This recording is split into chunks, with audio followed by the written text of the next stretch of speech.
Hi everyone, welcome back. I'd like to share with you the latest build I just completed, the Bunker Bomb from Return of the Jedi. This is a replica prop from WannaWanga. I provided initial impressions and looked at the various parts that comes in the kit in an earlier video. If you haven't seen that, I'll include a link in the description. Additionally, I documented my progress on the RPF, so check that out for more in-progress photos as well as thoughts I encountered building this kit. Link will be provided as well. So let's get started. The kit overall is very complete, including all hardware and screws included.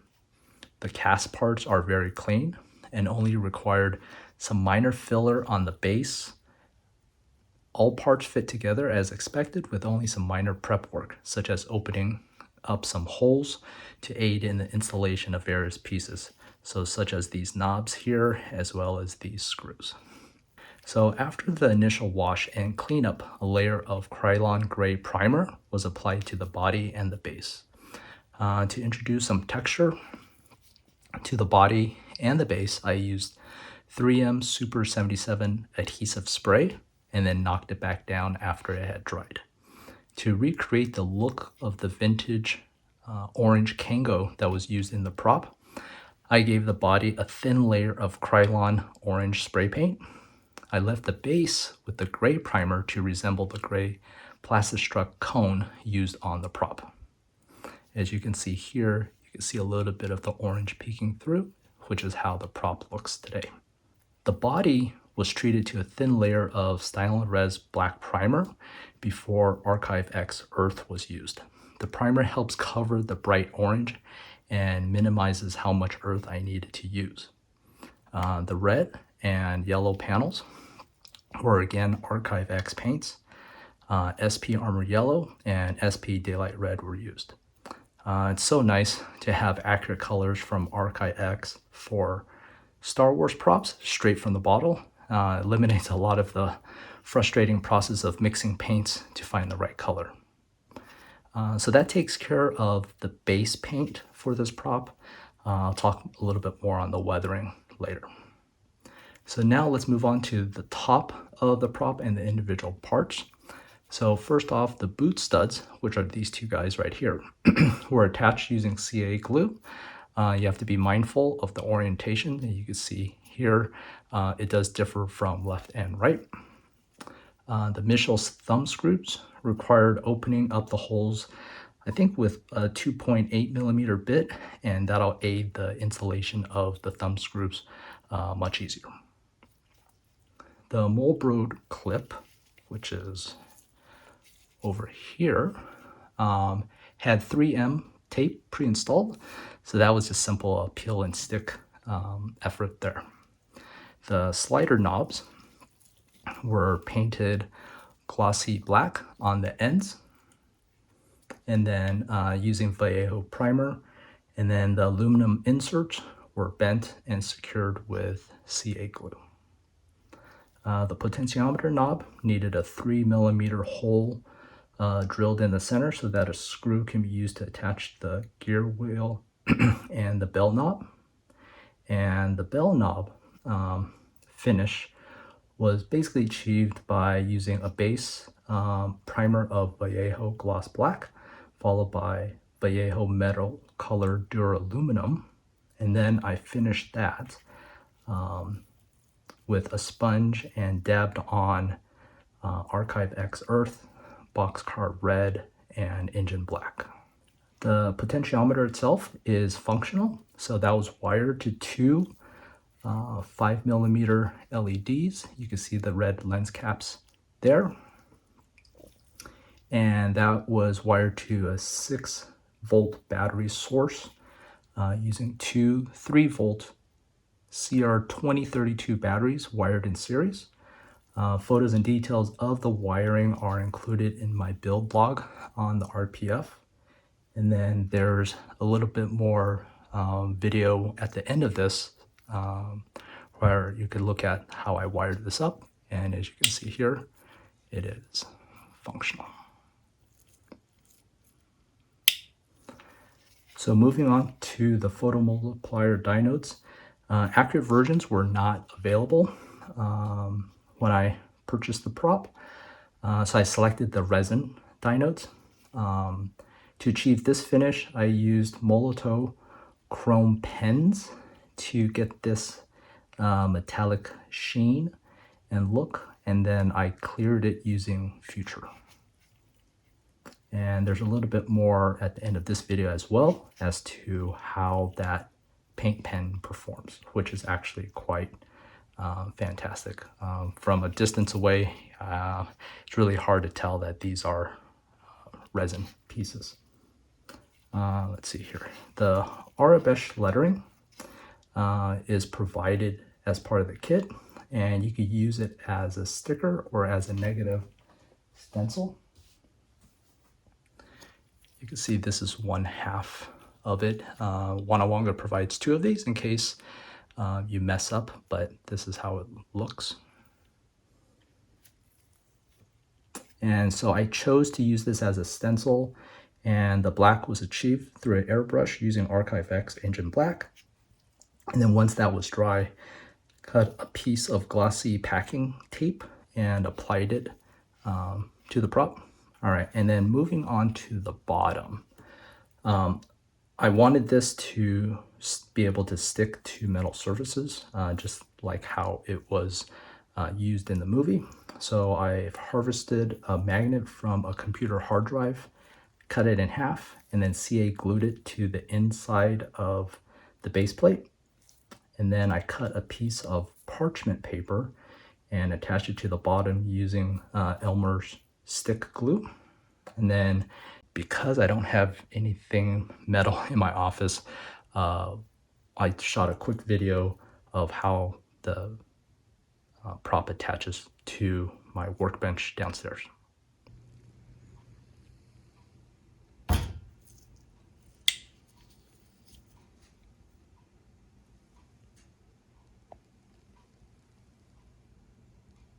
For me, the weathering stage is both enjoyable and stressful as it sets the complete look of the final prop. So I have a bunch of reference photos, as you can see here.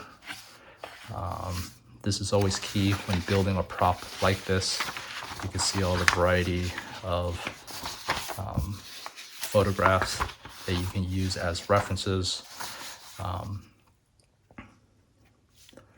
So using those photos, and what I also ended up using was a bunch of nail files, needle files, sandpaper, quadruple zero steel wool, Archive X paint. So I used Engine Black, Weather Black, Earth, and SP Lettering Gray, and a variety of paint brushes to try to recreate the amount of weathering that's seen on the prop from the prop store at Celebration.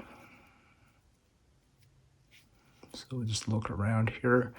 And the nice thing about this particular prop is if any of the weathering is overdone, you can always go over it with earth and then either start over or just move on.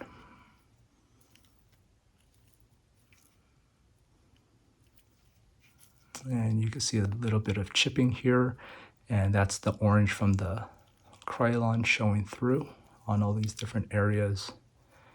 And then there's a couple of symbolic items or elements that is noticeable on the prop. And then other than that was really just trying to recreate some of the photos as much as possible. I'm pretty satisfied with the attempt here. Clearly, I think there's always room for improvement, but as an amateur builder, I'm actually quite satisfied with this. And there you go. So there you have it. I hope you enjoyed this build. And if there are any questions, please leave me a comment below, either here or on the RPF thread or in one of the other prop groups. Following this segment right here, you will see how I wired the potentiometer, how I used the paint stencil, that WannaWanga provides, which is this piece here. And in terms of how I use that to help orient the yellow and red panels, and then my experience with using the Molotow Chrome pens on painting up these Dynodes. So I think that's it for now. So thanks for following along. Take care and enjoy the rest of the videos. Bye-bye.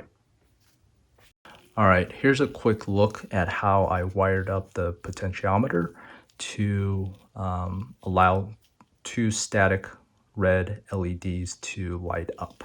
So all you really need to focus on are the three prongs at the top here. The bottom two, you don't need to worry about those. Those aren't being used. What I have here is a small battery pack that houses two CR2032 batteries. They're 3 volts each, but the total output of this pack, the way it's designed, is 6 volts. So you could go online and figure out the right resistor for this application. This particular one, I believe, is a 200 ohm quarter watt resistor. I'll double check that and put it in the description. And then these are just two static red LEDs. So what we have here is the positive wire from the battery pack to the right terminal here. The middle one is the positive wires to the LED, so I just combine them together. And then the leftmost prong here is the negatives from the LEDs as well as the negative from the battery pack. And that's really it. And then so turn on the battery pack. And then there you go. You have your red LEDs. How this gets assembled is that this will sit like that. You have a nut that will hold this together. I believe these are 5mm LEDs.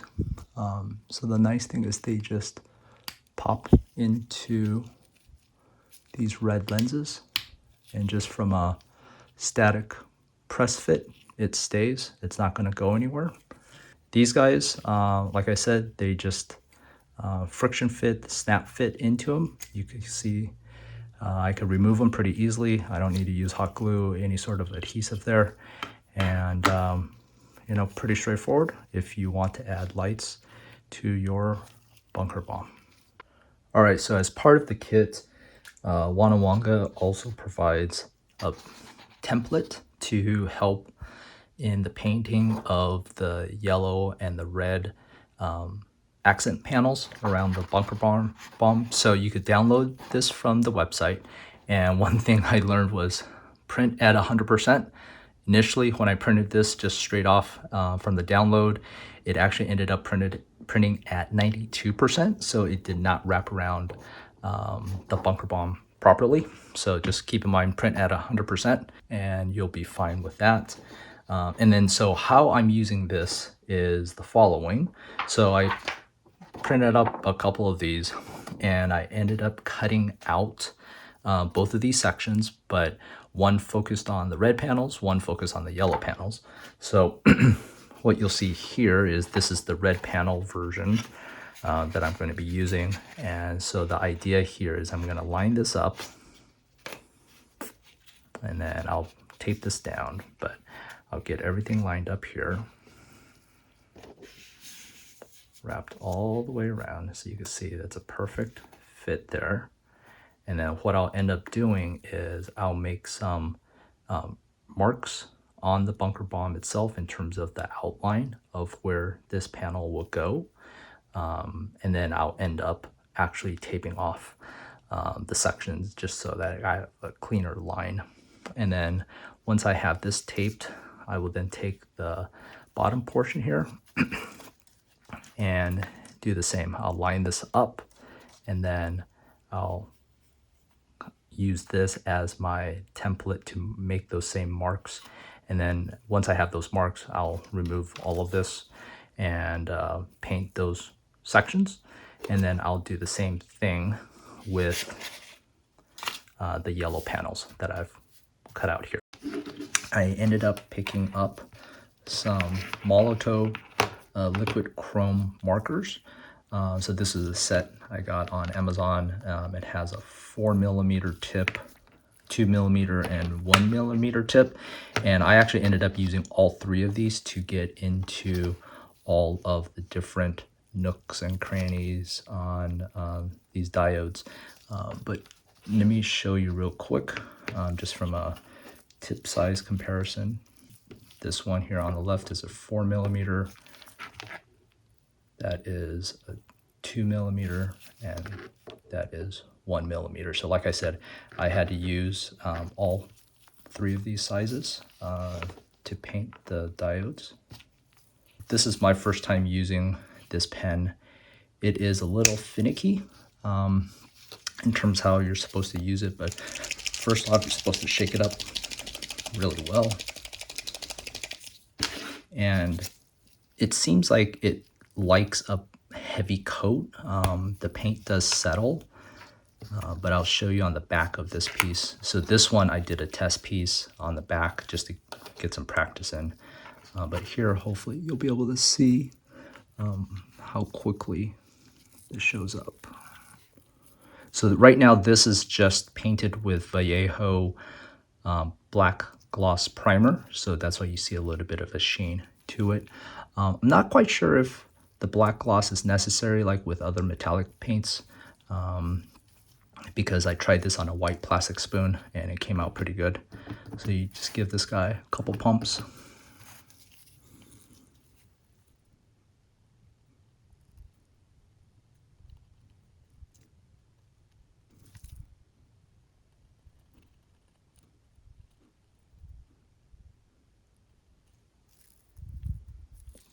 Okay, so let's take a look at this real quick. You're trying to minimize the amount of strokes back and forth. So you see here, it's a pretty thick layer. If you go multiple times, ideally you just go through one swipe and you get a nice even lay of the paint. What you saw here, what I did on this side was I went back and forth a couple times, and you could see that it started to show some of those lines. And so again, it's a little finicky. Ideally, these come in like a 25 or 30 ml refill.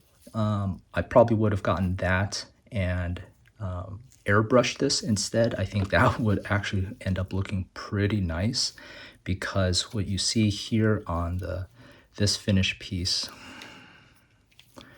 you could see some of those lines when I drag the pen back and forth. Again, I think with some of these odd angles and relatively flat surfaces, it was hard to get an even coat across. I think when you get to the edges here where it's a nice thin line, it comes out pretty darn near perfect. Some of the flat edges look pretty good. But the curved pieces, as well as these little crevices and whatnot, ends up being a little bit of a challenge there. So, but anyway, that's a quick look here. So the 4mm I would use for the large sections, and then for the louvers, I use the combination of both the 2ml and the 1ml tips, and then some of these corners I had to get in with the 1mm tips. So yeah, I had to use all three, but I think ultimately once this is installed, maybe a little bit of weathering, it'll be a good stand-in until I could find some actual vintage metal accurate ones available.